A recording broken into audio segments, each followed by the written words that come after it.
Jake Harrison walked through the crowded streets of Kepler Station with tired eyes and heavy steps. The space station buzzed with activity as traders from dozens of worlds hawked their goods to anyone willing to pay. The air smelled of exotic spices and engine fuel, a combination that reminded Jake why he preferred the clean emptiness of deep space to these busy trading hubs. After 6 months alone on his exploration ship, Jake had finally saved enough credits to buy what he desperately needed: help around his small apartment. Living alone in space had its benefits, but coming home to dirty dishes and broken equipment was getting old. He needed someone to handle the simple tasks while he was away on long missions. The servant markets occupied the lower levels of the station, where the lighting was dimmer and the crowds moved with purpose rather than curiosity. Jake had never bought a person before, and the whole idea made him uncomfortable. But synthetic helpers were expensive, and he had heard that some aliens offered their services willingly in exchange for passage to other worlds. He stopped at several stalls, looking at various beings who might suit his needs. A tall, thin creature with 4 arms promised excellent cleaning skills, but wanted more credits than Jake could afford. A small, furry alien demonstrated impressive cooking abilities, but spoke in a language Jake could not understand. Each potential helper seemed wrong for reasons he could not explain. Near the end of the market row, Jake found a stall run by a blue-skinned Xanthari merchant. The alien had kind eyes and spoke excellent human standard language, which put Jake at ease. Various synthetic beings stood in neat rows behind glass barriers, each with a price tag and list of abilities. "Welcome, human friend," the merchant said with a slight bow. "I am Vex. You seek household assistance, yes? I have many fine models to choose from." Jake examined the synthetics carefully. They all looked perfectly designed for their roles. Some built for heavy labor, others clearly meant for food preparation or technical work. But something about their perfect appearances bothered him. They seemed too artificial, too obviously not human. "Do you have anything more ... Jake struggled to find the right words. "More natural looking?" Vex tilted his head thoughtfully. "Ah, you prefer biosynthetics. More expensive, but more lifelike. I have one special model, but I must warn you, she is experimental." The merchant led Jake to a corner of the stall where a small figure sat quietly on a simple chair. She appeared to be a human girl of perhaps 10 years, with silver-white hair that caught the dim light like starshine. Her skin was pale but healthy-looking, and when she looked up at Jake's approach, he saw the most unusual blue eyes he had ever encountered. They seemed to hold depths that made no sense in such a young face. "She was created by the Calith Corporation as a learning model," Vex explained, keeping his voice low. "Biosynthetic tissue over advanced neural networks. She can adapt and grow, her abilities based on her environment. But the corporation went bankrupt before they could complete her training protocols." Jake knelt down to the girl's eye level. She watched him with those strange blue eyes, but did not speak or move. There was something about her that reminded him of lost children he had seen in refugee camps during his military service. A quiet sadness mixed with careful hope. "What kind of work can she do?" Jake asked. "Basic household tasks, certainly. Cleaning, simple food preparation, equipment maintenance. But her learning capacity is unlimited. She will become whatever her environment requires." Vex paused, then added more quietly, "However, I must be honest. Her behavior can be unpredictable. The previous owner returned her after only 2 weeks, claiming she was too strange." Jake looked at the girl again. She had not taken her eyes off him since he approached. Something about her silent attention made him think she understood every word being spoken, even though she showed no obvious reaction. "How much?" Jake asked. The price Vex named was exactly what Jake had budgeted for a basic synthetic. It seemed too low for something described as advanced biosynthetic technology, but Jake had learned not to question good fortune too closely. "I will take her," Jake said. Vex looked surprised. "You do not wish to see her capabilities demonstrated? Most buyers want extensive testing before purchase." Jake shook his head. "She looks like she needs someone to care for her. That is enough for me." The merchant processed the payment quickly, as if afraid Jake might change his mind. He handed over a small datapad with basic care instructions and a few simple commands the girl had been programmed to understand. "What is her name?" Jake asked as he prepared to leave with his new helper. "She has no name," Vex replied.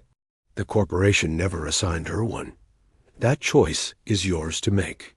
Jake looked down at the girl, who had stood when the transaction was complete. She was smaller than he had realized, barely reaching his waist.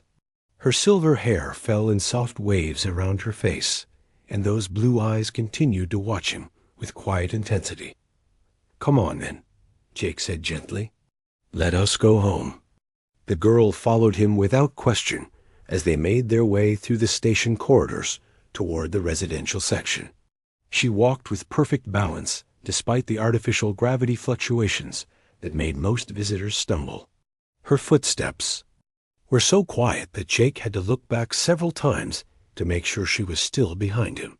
Jake's apartment was small but comfortable, with a main living area, tiny kitchen, and single bedroom. He had kept it clean enough for basic living, but months of hurried departures and late returns had left it cluttered with equipment and personal items. "This will be your home, too," Jake told the girl as he showed her around. "The couch converts to a bed. The kitchen has basic supplies. The cleaning equipment is in that closet." She nodded once, but did not speak. Jake found her silence both peaceful and slightly unnerving. Most children he had known were full of questions and chatter, but this girl seemed content to simply observe and listen. "I suppose you need a name," Jake said, settling into his favorite chair. The girl remained standing near the door, hands folded in front of her. "How about Luna? Your hair reminds me of moonlight." For the first time, the girl's expression changed. Slightly, the corners of her mouth turned up in what might have been the beginning of a smile. She nodded again, more definitely this time. "Luna it is then," Jake said. "Welcome home." The first week with Luna passed more smoothly than Jake had expected. She learned household tasks with remarkable speed, watching him demonstrate something once before performing it perfectly herself. When Jake showed her how to operate the cleaning unit, she mastered all its settings within minutes. When he explained the basics of meal preparation, she quickly began creating simple but surprisingly tasty dishes. What impressed Jake most was her attention to detail. She not only cleaned surfaces, but organized his scattered belongings in ways that made perfect sense. His tools were arranged by function and frequency of use. His clothing was sorted by type and color. Even his collection of data crystals from various missions were cataloged and stored in logical order. Luna rarely spoke during those first days. She would nod when given instructions and occasionally ask brief questions about his preferences, but mostly she moved through the apartment like a quiet shadow, making everything better without drawing attention to herself. Jake found her presence oddly comforting after months of solitude. The first strange incident happened on his third day back from his latest mission. Jake had left his portable scanner on the kitchen table, its display flickering with error messages. The device had been damaged during a rough landing on an asteroid field, and Jake had planned to take it to the station's repair shop when he found time. When he woke the next morning, the scanner was working perfectly. Not only were the error messages gone, but the device was running diagnostics he had never seen before. The display showed energy readings with precision levels far beyond the unit's original specifications. "Luna," Jake called as she emerged from the kitchen with his morning coffee. "Did you do something to my scanner?" She looked at the device with those unusual blue eyes, then back at Jake. "It was making unhappy noises," she said simply. "I made it quiet." Jake picked up the scanner and ran a few tests. It was functioning better than when he had first bought it. "How did you fix it? Do you have technical training I was not told about?" Luna tilted her head slightly. A gesture Jake was learning meant she was thinking carefully about her answer. "I listened to what it wanted to do and helped it remember." The explanation made no sense, but Jake decided not to press the issue. Perhaps biosynthetics had capabilities he did not understand. As long as Luna was helpful and caused no problems, he was content to let small mysteries remain unsolved. Over the following days, more equipment began working better than it should. His communication system picked up signals from deeper space with crystal clarity. His environmental controls maintained perfect temperature and humidity without the usual fluctuations. Even his food processor began creating meals with flavors Jake had never tasted before. Using the same basic ingredients he had always stocked, Jake began to suspect that Luna was somehow responsible for these improvements. But whenever he questioned her, she gave innocent looks and simple explanations that revealed nothing useful. She was either remarkably skilled at playing dumb, or there was more to her abilities than the Xanthari merchant had revealed. The truth began to emerge. 2 weeks after Luna's arrival, Jake returned from a supply run to find his apartment's lights dimmed and an odd humming sound coming from his study. He approached the door quietly and peered inside. Luna sat in the center of the room, surrounded by floating holographic displays that filled the air around her. Complex mathematical equations scrolled across transparent screens, while three-dimensional star charts rotated slowly above her head. Data streams flowed from one display to another in patterns that reminded Jake of neural network activity. Girl herself sat perfectly still with her eyes closed, her silver hair seeming to glow in the light of the holograms. She looked peaceful, almost meditative, as information flowed around her in impossible configurations. Jake blinked hard, wondering if fatigue was causing hallucinations. When he opened his eyes, Luna was sitting at his desk with a cleaning cloth in her hand, dusting his collection of mineral samples as if nothing had happened. The holographic displays were gone, and the humming sound had stopped. "Luna," Jake said carefully, stepping into the room. "What were you doing just now?" She looked up at him with those deep blue eyes and tilted her head. "Dusting," she said, holding up the cloth as evidence. "Your rocks were getting dirty." Jake looked around the study. Everything appeared normal, but he could swear the air still held a faint electrical charge that made his skin tingle. His computer terminal was running system diagnostics it had never performed before, and the displays showed efficiency ratings that seemed impossibly high. "Were you using my computer?" he asked. "No," Luna replied, but something in her tone suggested. The answer was more complicated than a simple negative. That night, Jake lay in bed thinking about what he had witnessed. Biosynthetics were advanced, but holographic projection was not among their documented capabilities.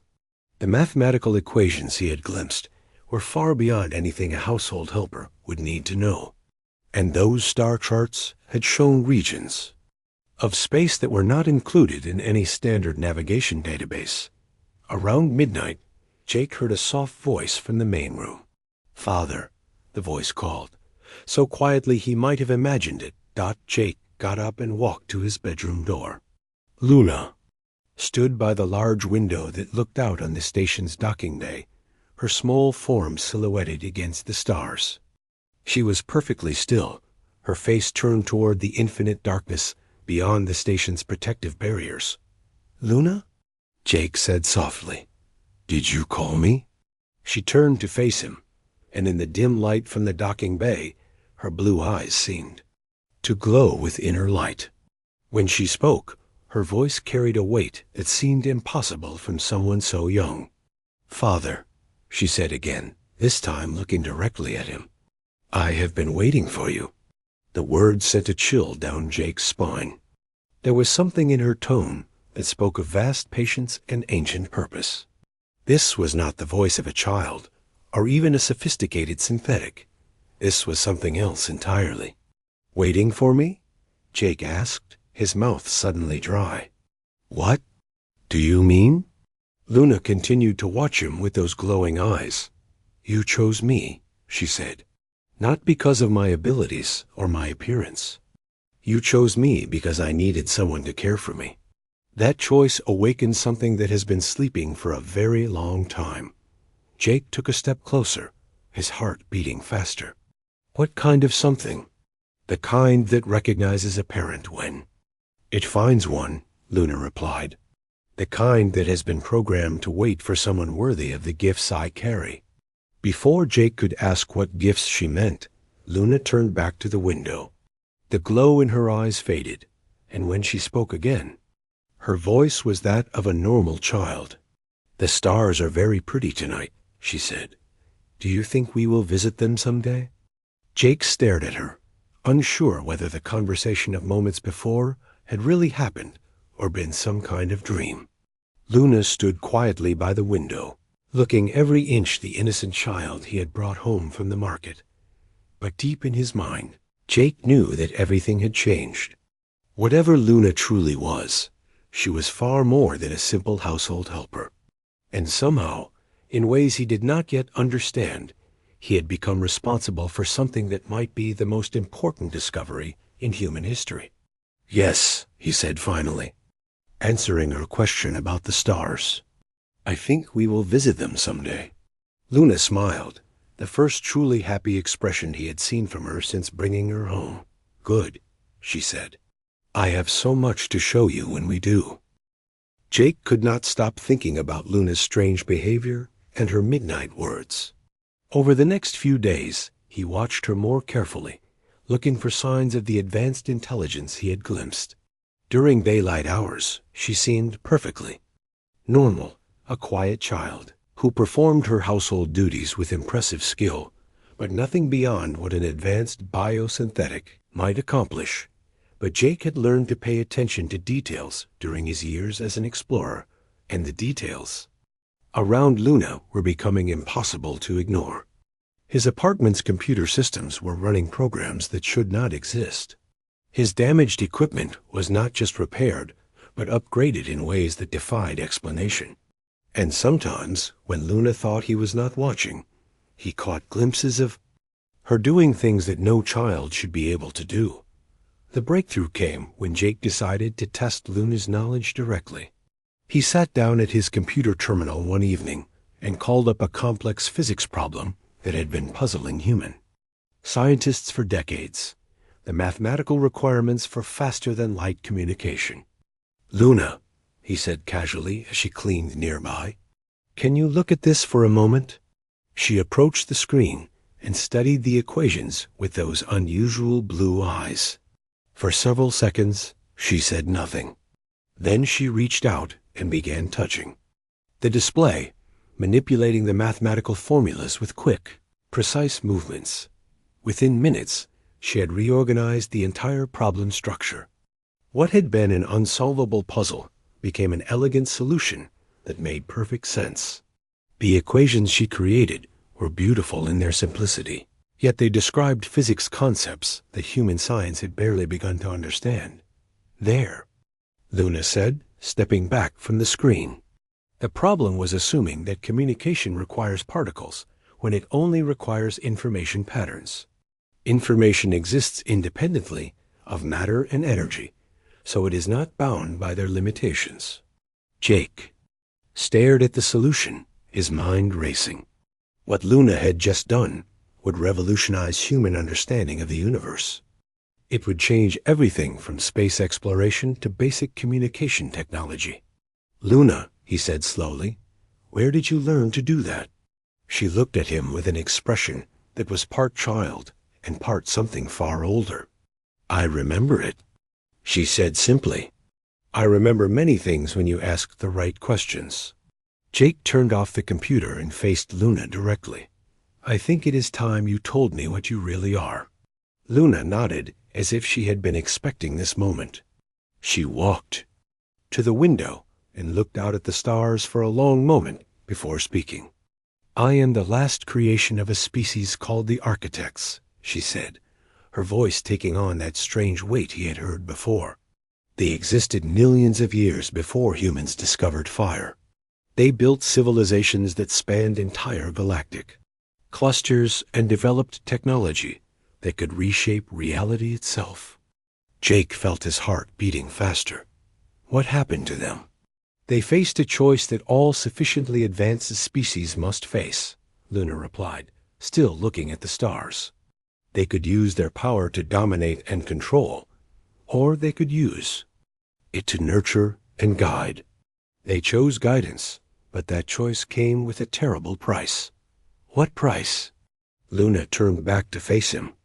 To guide others properly, they had to step back and let those others grow naturally. They could not interfere directly, or their help would become a crutch that prevented true development. So they went into hiding, watching and waiting for species that might be ready for their knowledge. Jake was beginning to understand, and they created you to wait for such a species. They created me to wait for individuals within such a species, Luna corrected. Not everyone is ready for what I can share. Most would use the knowledge selfishly or destructively. The Architects programmed me to recognize certain traits in potential guardians: wisdom, compassion, the ability to see beyond immediate gain to long-term consequences. And you think I have these traits? Luna smiled, and for a moment she looked like nothing more than a pleased child. You saw a being that appeared to need help, and you helped without asking what you would gain in return. That simple act activated protocols that had been dormant for centuries. It told me that I had found someone who might be worthy of becoming my family. Jake sat down heavily in his chair. The implications of what Luna was telling him were staggering. What kind of knowledge are we talking about? Luna's expression became serious again. Energy sources that could power entire worlds without pollution or resource depletion. Medical techniques that could extend human lifespan indefinitely while maintaining perfect health. Transportation methods that would allow humans to travel between galaxies as easily as walking between rooms. Communication systems that work instantly across any distance. She paused, then continued more quietly. And weapons that could destroy solar systems with a thought if they fell into the wrong hands. Jake understood why the Architects had been so careful about choosing who would receive their legacy. Such power could elevate humanity to unimaginable heights or destroy them completely. Why humans? He asked. What makes us special? Humans are still young enough to grow, but old enough to understand consequences, Luna explained. You have developed technology without losing your capacity for moral reasoning. You explore not just to conquer, but to understand. And most importantly, you form bonds of love and loyalty that transcend genetic relationships. She gestured to herself. I am not human, yet you have shown me kindness simply because I appeared to need it. You asked nothing in return and expected nothing beyond basic household help. That capacity to care for others without expecting reward is what the Architects hoped to find. Jake looked at Luna with new eyes. She was not just an advanced synthetic, or even an alien child. She was a living library containing the accumulated wisdom of an ancient civilization, and somehow she had chosen to trust him with that knowledge. Happens now? He asked. Now you must decide, Luna said. I can remain simply Luna, your household helper, who occasionally fixes broken equipment and helps with difficult problems. Or you can accept the role my creators intended, become my family, and help me share the Architect's legacy with humanity in ways that will benefit everyone rather than just a few. Jake thought about the implications. If he accepted, his quiet life as an explorer would end. He would become responsible for decisions that could affect the entire human species. But if he refused, Luna would remain dormant, and humanity would continue struggling with problems that had already been solved by a civilization that no longer existed. "If I accept," he said, "what would you need from me?" "A father," Luna said simply. "Someone to help me understand how to be more than just a repository of knowledge. Someone to teach me how to care about people the way humans do, so that when I share the architect's gifts, I will do so with wisdom rather than just intelligence." Jake looked at this strange child who carried the hopes of an ancient species and the potential future of his own.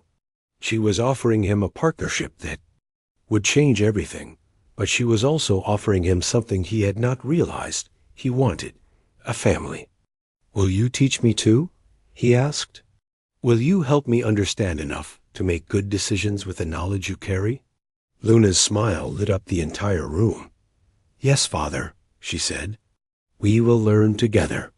For the first time since bringing Luna home, Jake felt that he truly understood what he had found in that market stall. Not just a servant or even a daughter, but a bridge between what humanity was and what it could become. The responsibility was terrifying, but the possibilities were beyond anything he had ever imagined. "Then yes," he said, "I accept." Jake's peaceful life ended exactly 3 weeks after Luna revealed her true nature. He woke to find his apartment's communication system buzzing with incoming messages from sources he had never contacted. Government agencies, military divisions, corporate representatives, and even alien diplomatic missions were all demanding immediate meetings. Somehow, word had spread through the intelligence networks that Commander Jake Harrison possessed something extraordinary.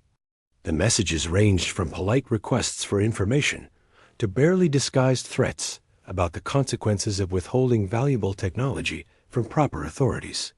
Luna stood by the window, watching the increased security traffic around their residential section with calm interest. "They found us quickly," she observed. "I expected we would have more time." "How did they find out?" Jake asked, scanning through the flood of messages with growing alarm. "Your computer systems have been running too efficiently," Luna explained. "The station's monitoring programs detected performance improvements that should not be possible with standard equipment. From there, it was simple for them to trace the anomalies back to this apartment." Jake realized he should have expected this. On a station like Kepler, where information was the most valuable commodity, unusual activity never went unnoticed for long. His enhanced equipment had essentially announced Luna's presence to anyone paying attention. The first visitors arrived. Within hours, representatives from the Earth Defense Force came with official documents demanding Luna's immediate transfer to a military research facility. They spoke of humanity's need for advanced technology and the dangers of keeping such resources in private hands. Jake politely refused their demands, but the officials made it clear that his cooperation was not optional. They would return with enforcement authority if necessary. Next came the corporate delegations. Massive companies offered Jake amounts of money that could buy entire star systems in exchange for exclusive access to Luna's knowledge. They painted pictures of technological revolutions that would benefit all humanity while making Jake the richest person in known space. Again, Jake refused, and again he was told that his choice might not be respected indefinitely. The alien representatives were more subtle but equally persistent. The Zenthari merchant Vex arrived with a delegation claiming that Luna was stolen property that belonged to their government. A group of insectoid traders insisted that biosynthetic technology fell under their species patents and demanded immediate compensation. Even some races Jake had never heard of sent messages claiming ancient rights to architect technology. Through it all, Luna remained calm and helpful. She continued her household duties as if nothing had changed, but Jake noticed that she had begun implementing security measures he did not recognize. The apartment's door locks now operated with encryption that seemed unbreakable, and the communication system filtered out unwanted contacts with efficiency that bordered on artificial intelligence.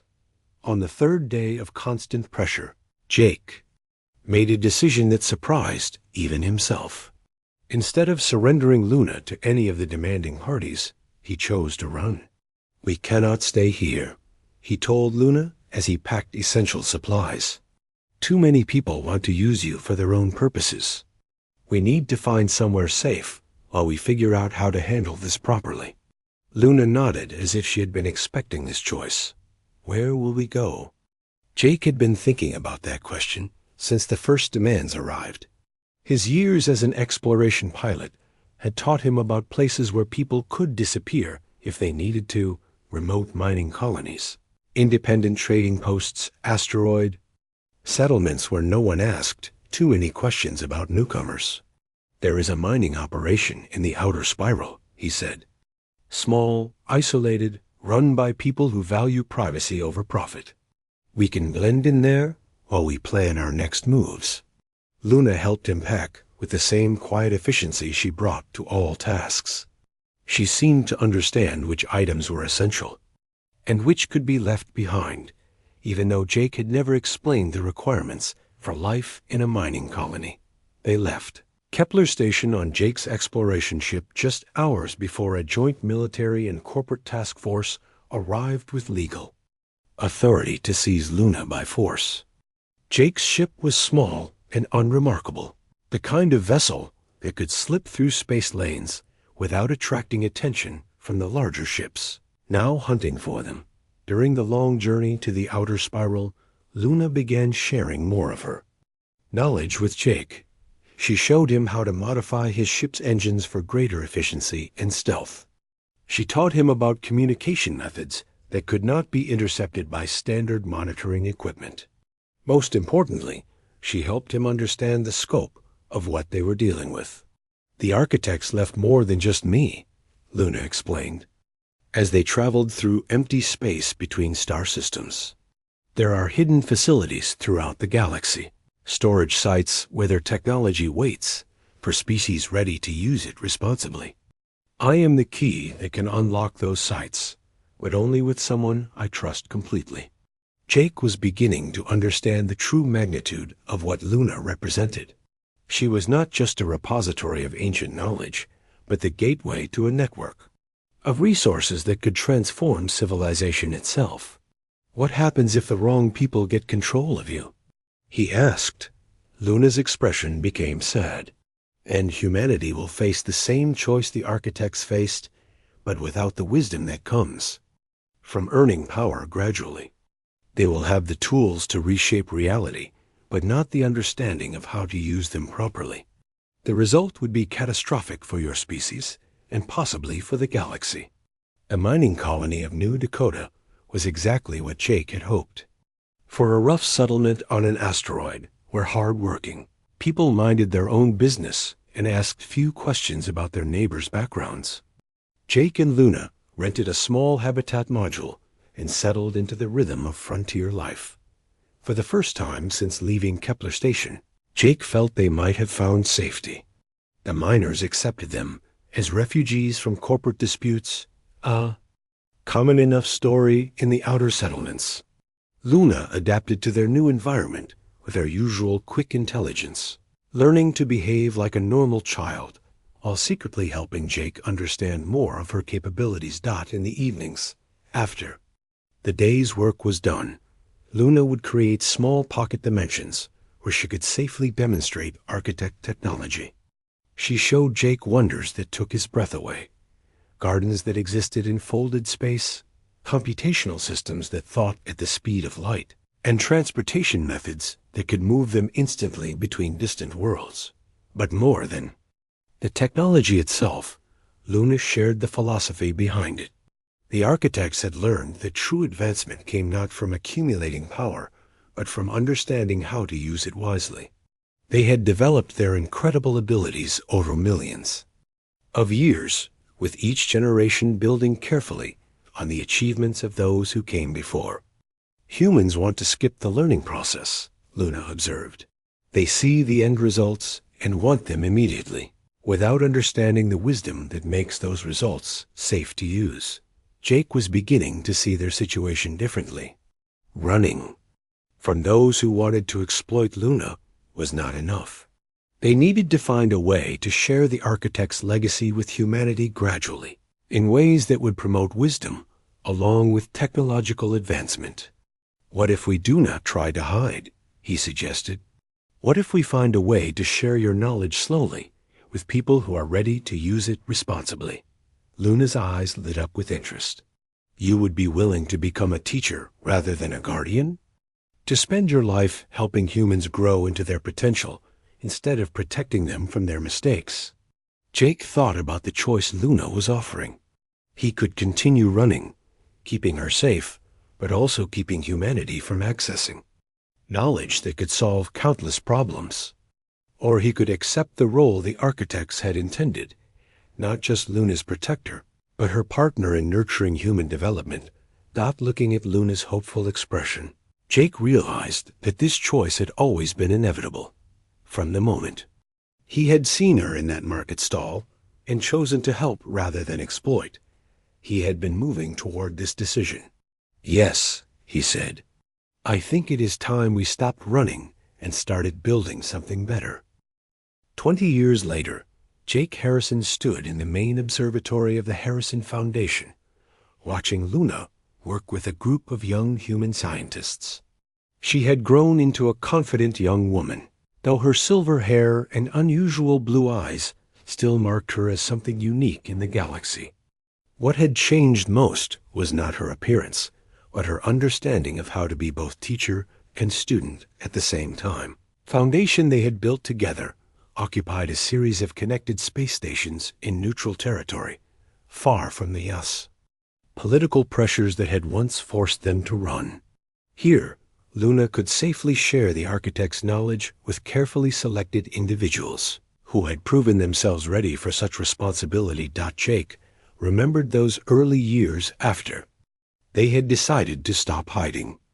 Instead of returning to human space, they had begun quietly reaching out to people who showed the right combination of intelligence and wisdom. Scientists who pursued knowledge for the benefit of others rather than personal glory. Engineers who designed solutions that considered long-term consequences rather than short-term profits. Leaders who understood that true power came from serving others rather than controlling them. The first facility had been small, hidden in the asteroid belt between two uninhabited systems. Luna had used architect technology to hollow out the space station from solid rock, creating laboratories and living spaces that defied conventional engineering. Word spread slowly through academic networks about a place where impossible problems were being solved by researchers working with principles that seemed to come from science fiction. Jake had been amazed by Luna's wisdom in choosing their first students. She did not select people based on their existing knowledge or prestigious positions, but on their character and potential for growth. A young medical researcher who had spent her career developing treatments for poor communities. An engineer who designed sustainable technology for colony worlds. A physicist who studied the universe out of pure curiosity rather than for military applications. Each new researcher brought their own perspectives and questions to the Foundation. Luna learned as much from them as they learned from her, gaining insights into how humans thought and felt that no amount of programming could have provided. She began to understand not just human intelligence, but human nature itself. A breakthrough came when Luna realized that the architect's greatest gift was not their technology, but their approach to learning. Instead of simply giving humans advanced tools, she began teaching them how to develop those tools themselves, guided by principles that ensured the results would be used wisely. The Foundation's first major success was a new energy source that could power entire cities without pollution or resource depletion. But instead of releasing the technology immediately, Luna and her team spent years developing ways to implement it gradually, ensuring that existing industries could adapt and workers could be retrained rather than displaced. Next came medical. advances that could extend human lifespan and eliminate most diseases. Again, the team worked carefully to introduce these improvements in ways that would benefit everyone rather than creating new forms of inequality between those who could afford treatments and those who could not. With each success, more people wanted to join the Foundation's work. Luna developed careful selection processes that tested not just applicants' abilities, but their motivations and values. She turned away brilliant researchers who saw the Foundation as a path to personal fame, while welcoming lesser-known individuals who demonstrated genuine commitment to humanity's collective advancement. Jake's role had evolved over the years, from protector to partner to proud father. He watched Luna grow not just in knowledge, but in wisdom, learning to balance the architect's advanced understanding with distinctly human values of compassion and fairness. She had become something neither fully human nor purely architect, but something new and better than either alone. The Foundation's greatest achievement came when Luna successfully activated one of the hidden architect facilities she had told Jake about years earlier. Deep in unexplored space, an entire star system had been converted into a vast laboratory and library, waiting for someone worthy to claim its treasures. Luna and a team of the Foundation's most trusted researchers made the journey together, with Jake accompanying them as both historical witness and emotional anchor. For Luna, the activated facility revealed technologies that made their previous achievements seem primitive by comparison, methods for creating new forms of matter, techniques for manipulating time itself, and communication systems that could connect minds across galactic distances. But perhaps more valuable than the technology was the architect's recorded history and philosophy. Luna discovered that her creators had faced many of the same challenges that humanity now confronted. They had learned through trial and error how to balance advancement with wisdom, how to grow in power without losing their essential nature. The architects had not vanished, Luna learned. They had evolved beyond physical existence, becoming beings of pure thought and energy who watched over the galaxy from dimensions beyond normal space. They had created Luna and others like her as bridges between their transcendent understanding and the younger species, who were just beginning their own journeys toward enlightenment. Standing in the Foundation's observatory, Jake felt a deep satisfaction as he watched Luna guide her latest group of students through complex theoretical problems. She had grown far beyond what either of them had imagined when they first met in that market stall, but she had never lost the essential curiosity and kindness that had drawn him to help her in the first